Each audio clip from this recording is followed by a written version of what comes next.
오늘 하나님께서 주신 말씀은 누가복음 7장 1절부터 10절까지 말씀입니다. 누가복음 7장 1절 하나님의 말씀입니다.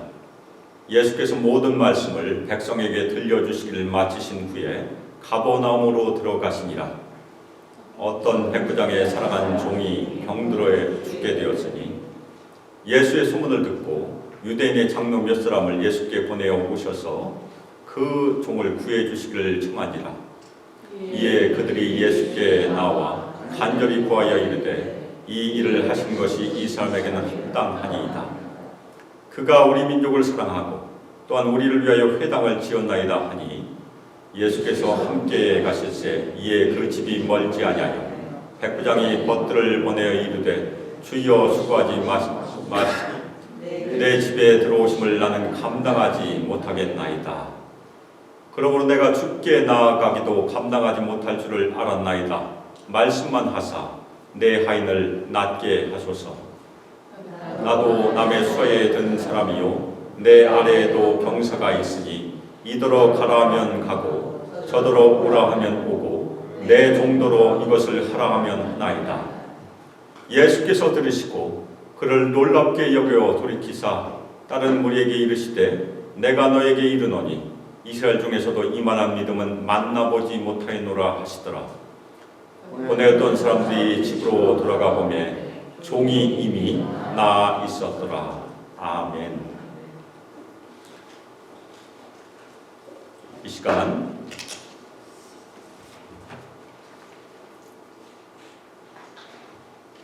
이만한 믿음은 만나보지 못하였노라라는 설교 제목으로 주님의 말씀을 증거하도록 하겠습니다. 하나님의 역사에 하나님께서 역사한 일에 참여하는 사람들이 있습니다. 저희가 구약에서도 저희가 발견할 수 있고 신약에서도 발견할 수 있죠. 그러면 구약의 대표적인 선지자는 누구입니까?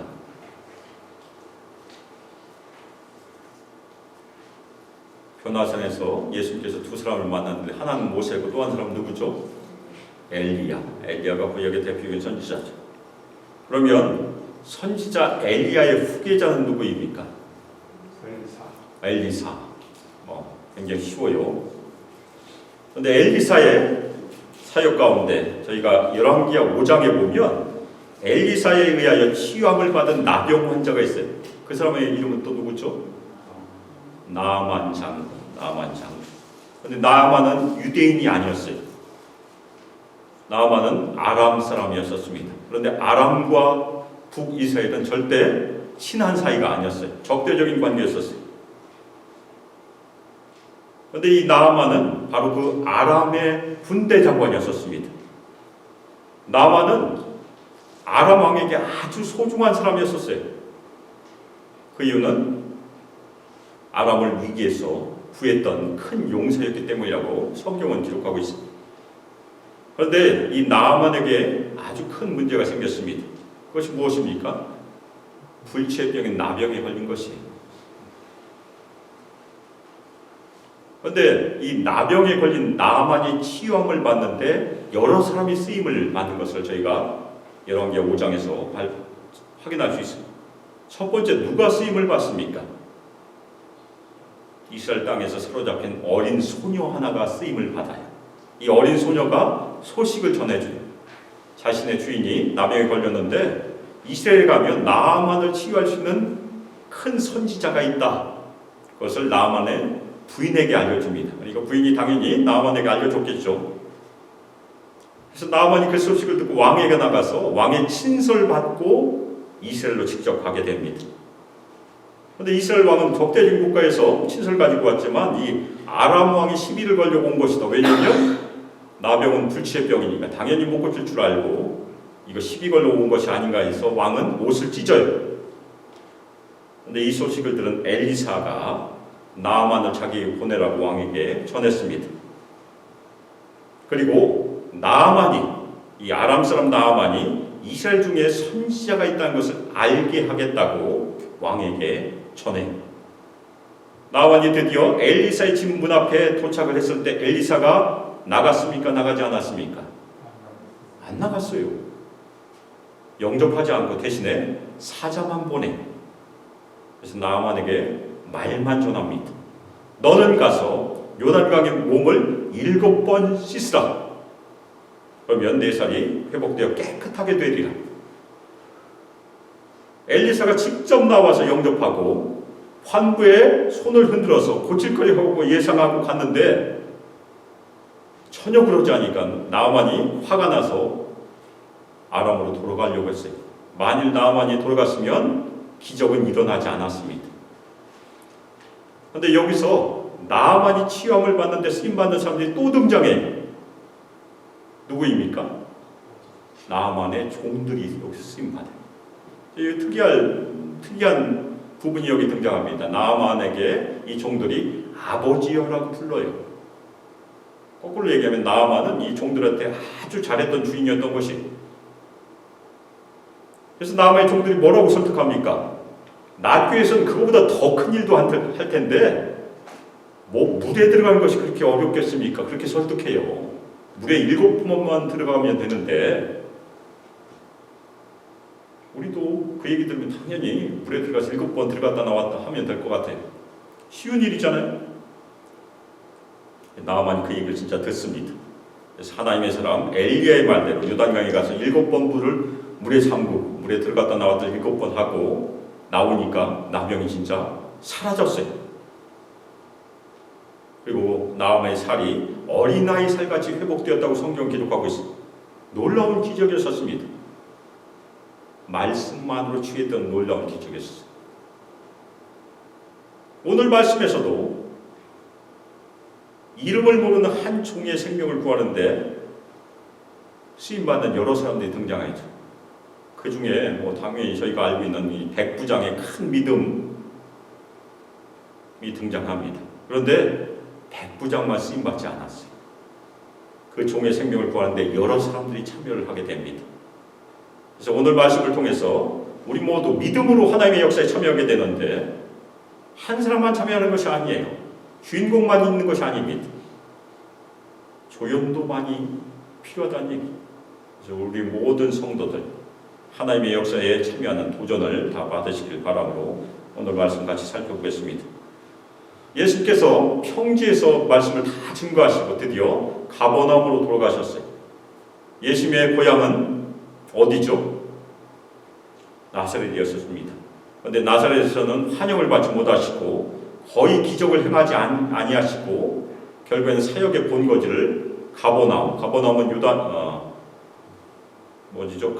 갈릴리 호수 북쪽에 있습니다. 북쪽 해안에 있는데 거기가 예수님의 사역의 중심지가 됩니다. 그런데 그 가버나움에서 어떤 백부장의 종이 병들어서 막 죽게 되었다고 성경은 기록하고 있습니다. 그런데 그 종은 백부장에게 아주 소중한 종이라고 얘기해요. 나아만이 아람 왕에게 아주 소중했던 것처럼 이 종도 백부장에게 아주 소중해요. 그러면 왜 소중했을까? 이 종의 가격이 높아서 소중했을까요? 그 당시 종의 가격이 얼마 정도 됐는지 저희는 성경을 통해서 저희가 추산할 수 있습니다. 예수님께서는 은 30에 가룟 유다에 의하여 대제사장들에게 팔렸어요. 그런데 그 은 30은 그 당시에 표준 화폐 단위가 세겔이었기 때문에 은 30세겔이라고 저희가 추산을 보통 합니다.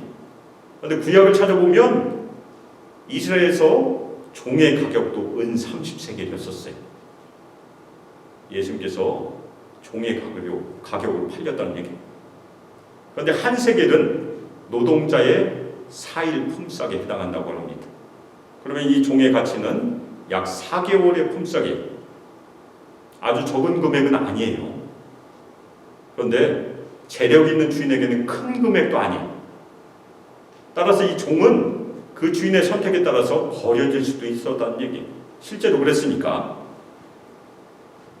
그런데 오늘 성경을 보면 이 로마인 백부장은 유대인들을 사랑해서 유대인의 회당을 짓는데도 자신의 재산을 희생할 정도로 아주 마음씨가 좋은 사람이었으니까 자신의 종을 버릴 정도의 사람은 아니었던 것으로 저희가 생각할 수 있습니다. 거꾸로 나아만처럼 이 종은 자신의 주인에게 아주 신실하고 순종했던 종이에요.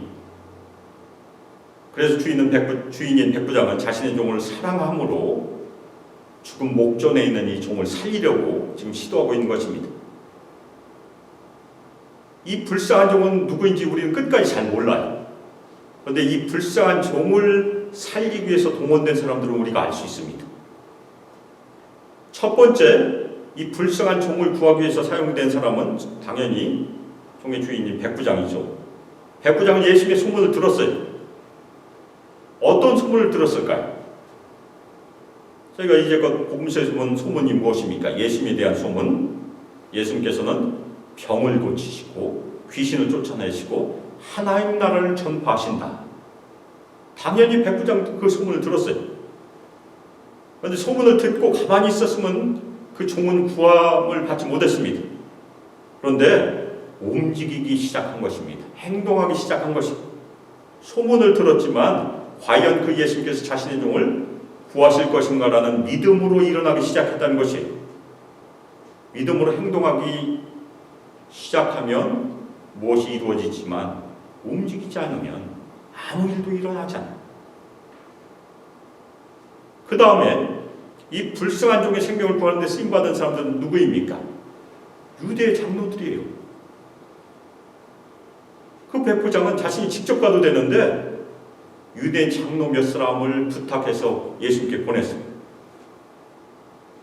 왜 백부장은 예수님께 직접 오지 않았을까? 그런데 당시 배경 가운데 지배자는 로마인이었었어요. 그리고 피지배자는 유대인이었었으니까 백부장이 직접 가게 되면 우위를 차지한 백부장이 예수님께 압력을 가하는 꼴이 되는 것입니다. 그래서 백부장은 중재인으로 유대 장로 몇 사람을 부탁해서 보내고 있는 것입니다. 그러면 어떻게 이 백부장 유대 장로들과 친분을 쌓을 수 있었을까? 저희가 본문에서 답을 찾을 수 있습니다. 이 백부장이 오랫동안 유대인 공동체에 도움을 줬기 때문에 장로들 이미 알고 있는 것이에요.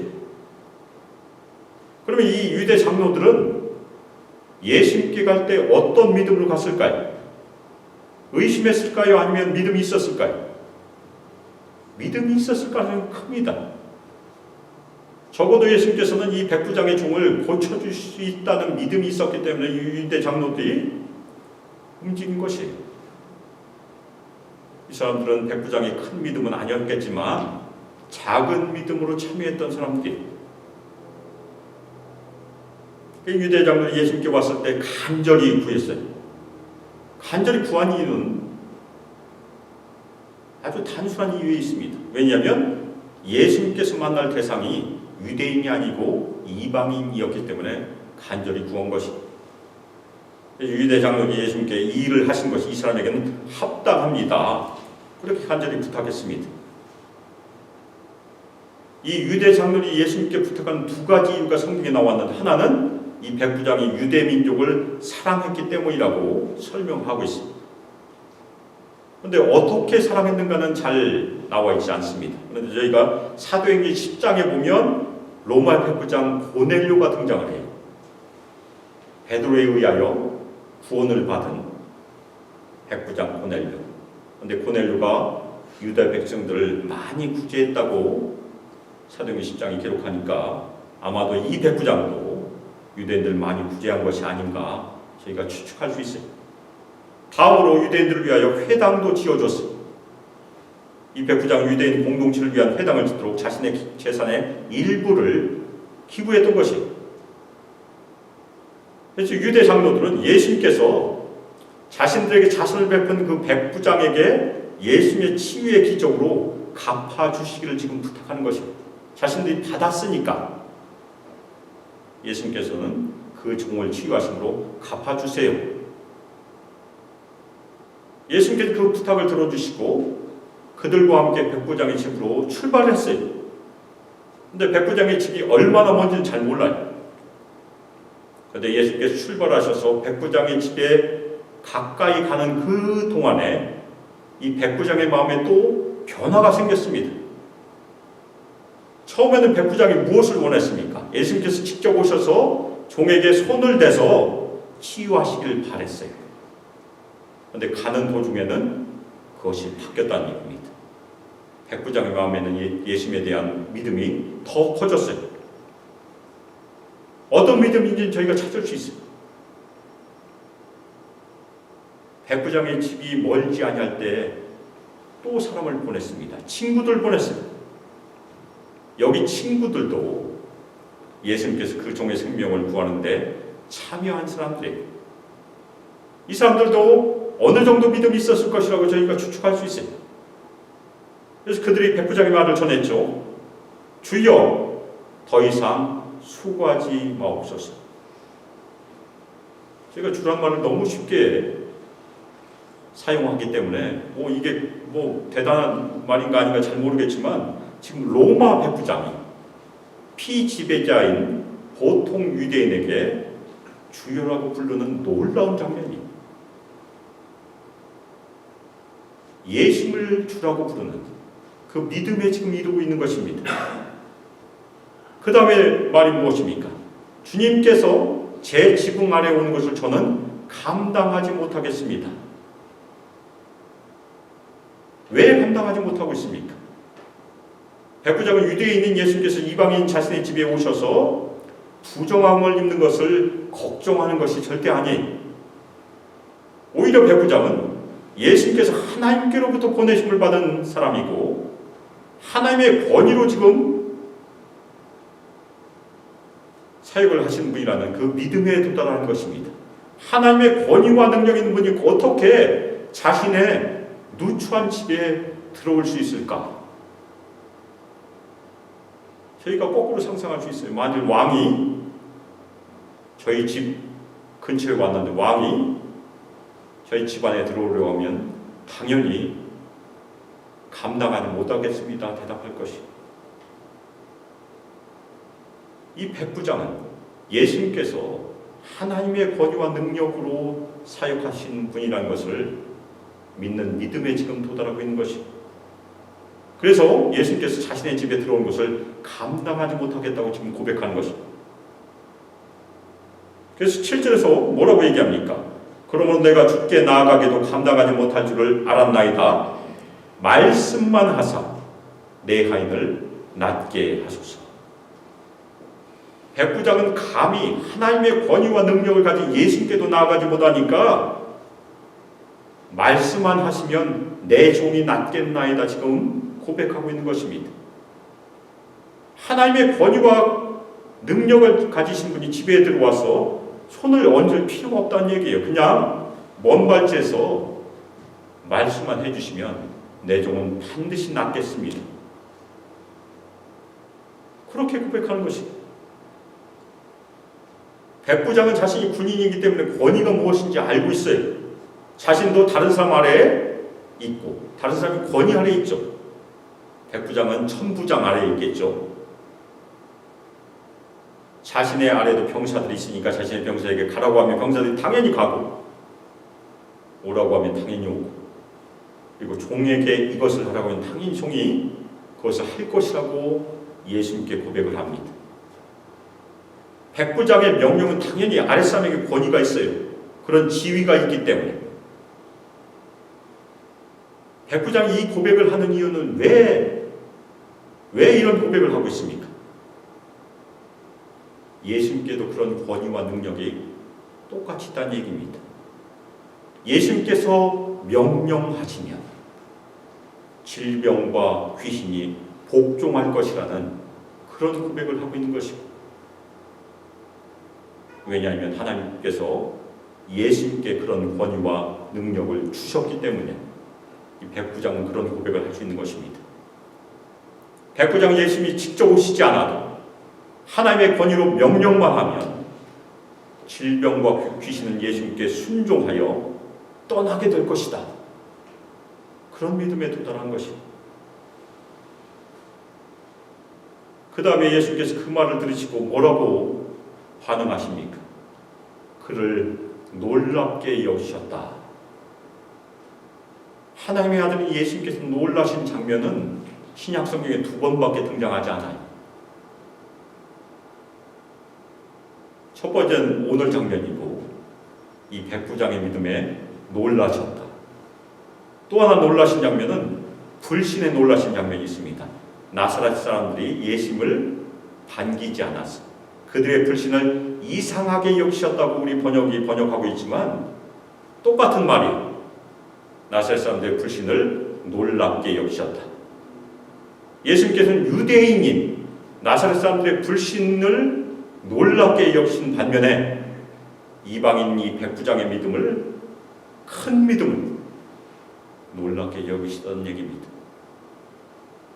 그래서 예수님께서 돌이키셔서 다른 무리들에게 말씀하셨죠. 내가 너에게 이르노니 이스라엘 중에서도 이만한 믿음은 만나보지 못하였노라.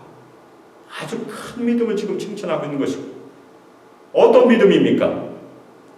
예수님께서 하나님의 권위와 능력으로 대면하지 않고도, 종을 대면하지 않고도 멀리서 말씀만으로도 종을 치유할 수 있다는 믿음, 그 믿음을 지금 칭찬하고 있는 것입니다.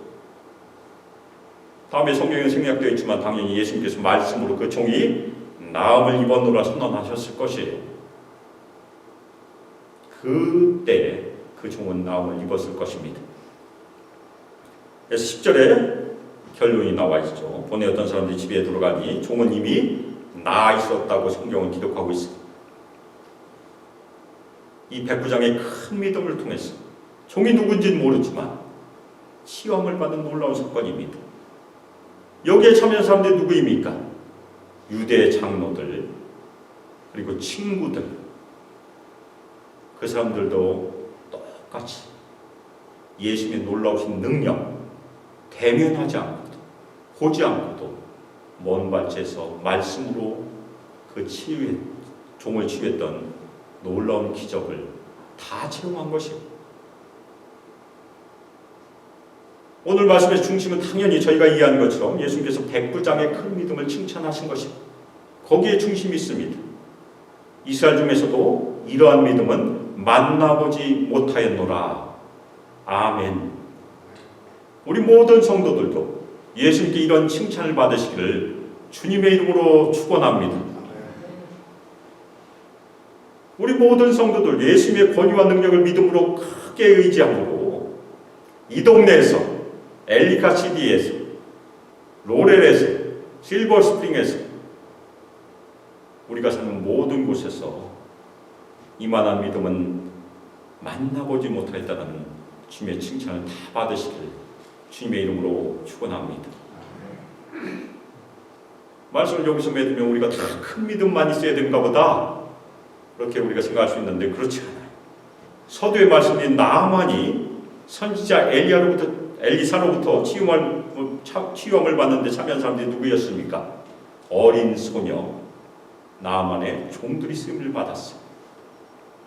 마찬가지로 오늘 말씀에 등장하는 이 백부장의 큰 믿음으로 종이 생명을 구원을 받는데 참여한 작은 믿음을 가진 사람들이 진짜 있습니다. 하나님의 역사에는 큰 믿음으로 쓰임받는 주연이 분명히 있어요. 그런데 하나님의 역사에 참여하는 조연들도 꼭 필요하다는 얘기. 하나님의 역사는 주연 혼자만으로 이루어지지 않습니다. 조연도 꼭 필요하다는 것을 마음에 새기시기를 주님의 이름으로 축원합니다. 더 중요한 것은 무엇입니까? 큰 믿음을 가진 주연과 작은 믿음을 가진 조연들이 조화롭게 연합한다는 것이 더 중요해요. 독불장군만 있으면 문제가 생기게 돼 있어요. 아무리 믿음이 커도. 그런데 그리스도의 공동체는 사랑의 연합으로 큰 믿음과 작은 믿음이 연합하면 큰 일을 이룰 수 있어요. 작은 믿음이 연합하면 작은 믿음이 될까요? 큰 믿음이 될까요? 큰 믿음이 당연히 되죠. 우리가 기도해야 될 것이 그것입니다. 우리가 사도행전을 읽다 보면 만과 도의 원리를 찾을 수 있습니다. 혹시 들어보셨나요? 만과 도의 원리. 사도행전 11장에 보면 우리가 만과 도의 원리를 발견할 수 있는데, 안디옥 교회가 시작할 때 먼저 제자들이 유대인에게만 복음을 전했는데 아무 일도 일어나지 않았어요. 그런데 제자 몇 사람이 생각을 바꿨어요. 그래서 헬라인에게도 예수님을 전파하니까 주의 손이 그들과 함께해서 수많은 사람들이 예수님을 믿고 안디옥 교회로 돌아왔습니다. 안디옥 교회가 시작된 것이 그런 역사예요. 안디옥 교회는 지금으로 따지면 아주 큰 교회예요. 그러면 우리가 어떻게 하면 하나님의 놀라운 역사를 경험할 수 있을까? 우리가 우리끼리만 하면 경험하기 쉽지 않다는 얘기입니다. 다른 사람에게 더 나아가면 하나님의 역사를 경험할 수 있다는 얘기. 우리가 이 어려운 시기에 숫자가 적은 교회가 해야 될 일이 무엇입니까? 우리의 지경을 넘는 일들을 지금부터 해야 된다는 얘기입니다. 교회가 가까이 있는 사람들, 그 사람들에게 여러 가지 모양으로 나갈 때 하나님의 손이 우리에게 함께 하신다는 그런 놀라운 성경의 예예요. 여기에 큰 믿음도 당연히 필요합니다. 근데 더 중요한 것은 우리의 작은 믿음들이 모여서 연합하는 것이 더 중요하다는 얘기. 우리는 모이는 교회만 너무 집중하고 있어요. 그런 교회는 성장하기 쉽지 않습니다. 예루살렘이 AD 70년에 멸망하게 되거든요. 그런데 그 AD 70년에 멸망할 때까지 끝까지 흩어지지 않은 유대인 교회가 있었대요. 그 교회는 다른 곳으로 움직였지만 결국에는 성장하지 못하고 소멸해버리고 말았다고 합니다. 우리는 이 어려운 시기에 두 가지 교회의 기능을 회복해야 됩니다. 당연히 모여서 열심히 예배해 드려야 돼요. 그것이 교회의 첫 번째 사명이기 때문에. 그런데 그 다음 흩어지는 교회를 우리가 잊지 말아야 된다는 얘기입니다. 그 흩어진 교회를 우리가 선교적 교회라고 불러요. 우리가 교회 지경을 넘으면 예수님이 필요한 사람들이 많이 있습니다. 이방인들, 미국에 이방인들 많이 있잖아요. 저희도 이방인이니까 연약한 사람들, 그 사람들이 우리가 지경을 넘어서 나아가게 되면 하나님의 손이 함께한다는 얘기. 우리가 주일에 모여서 예배를 뜨겁게 드리고 우리는 주중에는 우리 모든 성도들이 선교사로 다 흩어진 거예요. 그 생각을 우리 마음에 새기면, 그 선교적인 마인드로 우리가 생각을 바꾸게 되면 예수님의 손이 우리와 함께한다는 것을 반드시 경험하게 될 것입니다. 아멘입니까? 우리가 주중에 매일 만나는 사람도 있어요. 직장에서도 매일 만나고, 사업장에서 우리 종업원들 매일 만나고, 친구들도 만나고, 식당에 가면 만나고, 헤어샵에 가면 만나고. 만날 때마다 생각 조금만 바꾸면 돼. 만나는 순간 그다음 만나는 우리 동료 아니면 종업원, 주인 그렇게 생각했지만 그 사람 보는 순간 우리의 선교 대상자구나. 주님께서 나를 저 사람에게 보내셨구나라고 생각만 바꾸면 많은 일들이 일어날 것이라는 얘기. 그것은 새로운 일이 아니라는 얘기입니다. 원래 교회가 그렇게 시작이 됐어요. 그렇게 돌아가는 것이 오히려 초대교회로 돌아간다는 얘기입니다. 우리의 이웃이 땅끝에서 온 사람들이 많이 있습니다. 여기 미국이니까.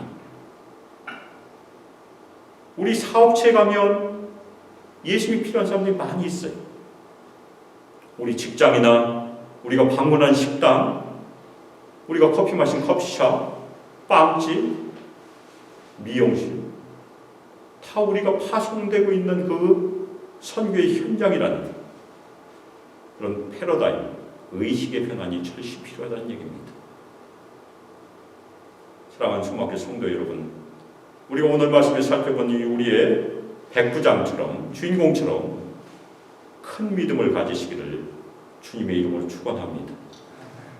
더 나아가서 우리의 작은 믿음이 연합하면 큰 믿음이 될 수 있음을 마음에 새기고, 우리 송암교회가 작은 교회지만 성령 안에서 하나가 되기를 힘쓰시기를 주님의 이름으로 축원합니다.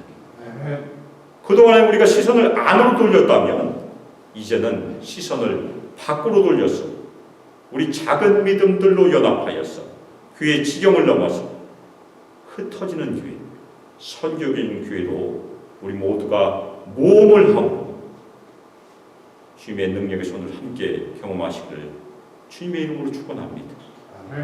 우리 성도들 믿음의 연합으로 작은 믿음들이 다 연결되어서 우리 수막교 모든 성도들도 사도행전에 기록된 하나님의 놀라운 역사가 우리 안에서 이루어지는 것을 다 경험하시기를 주 예수 그리스도의 이름으로 축복하며 기도합니다. 아멘. 이제는 주 예수 그리스도의 은혜와 하나님의 사랑과 성령 하나님의 교통하심과 우리에게 충만히 임재하시고 권능을 부어주시며 주 예수 그리스도를 신실하게 믿음을 깊이 예수님께 뿌리 박으려 하나님께서 주신 그 믿음으로 우리가 서로 연합하여 우리의 교회의 지경을 넘어 선교적인 마인드를 가지고 함께 하나님의 나라를 전파함으로 이 땅에서 주님의 복음을 증거하는 데 함께 수고하기를 결단하고 함께 연합하기를 결단하고 함께 하나님의 역사를 이루기를 결단하고 저희 수많은 모든 성도들 우리 청년들과 유사이들 위해 영원토록 함께하기를 주 예수 그리스도의 이름으로 축복하며 기도합니다. 아멘.